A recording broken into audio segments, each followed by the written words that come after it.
తిరుపతిలో జరిగిన కమల వికాసం కార్యక్రమంలో సంచలన వ్యాఖ్యలు చేశారు బీజేపీ ఎమ్మెల్యే ఆదినారాయణ రెడ్డి. ఏపీలో కూటమి ప్రభుత్వం ఇంకా కమ్మగానే ఉందన్నారు. పాలన కమ్మగా ఉందంటే అందరికీ అర్థమై ఉంటుందని వ్యాఖ్యానించారు.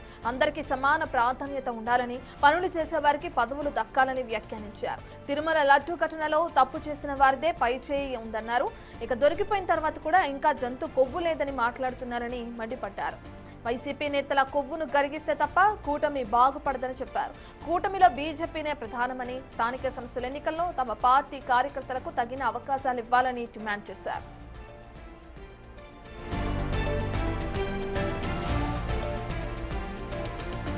మాకు ఎవరు కాళహస్తి ఆనంద్ అన్న ఎట్లుంది అని ప్రభుత్వం పైన పాలనని.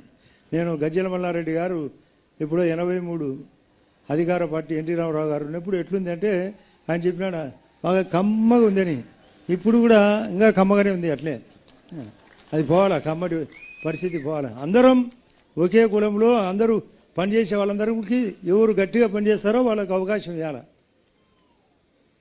అంటే మీకు అర్థమేంటది అది కమ్మగా ఉండడం అంటే. ఆ కమ్మతో పాటు అందరం ఉండాము ఇక్కడ కులాలు మతాలు కాదు. ఇప్పుడు లడ్డు పైన ఇక్కడ జరుగుతుంది లడ్డూ సంఘటన తిరుపతిది. ఇప్పటికి కూడా లడ్డూ సంఘటన పైన వాళ్ళు పైచేయినారు అంటే తప్పు చేసి కూడా పైచేయి. నేను ఇక్కడ మహిళలు కొందరు ఉన్నారు, ఒకరు ఇద్దరు అన్వాంటెడ్గా ఒక రూమ్లో దొరుకుతారు. దొరికినా కూడా మేము సీతమ్మ ప్రతివత అంటే మేము వాళ్ళు చెప్పినది వినాలనా చెప్పాలా? దొరికినారు దొంగలు.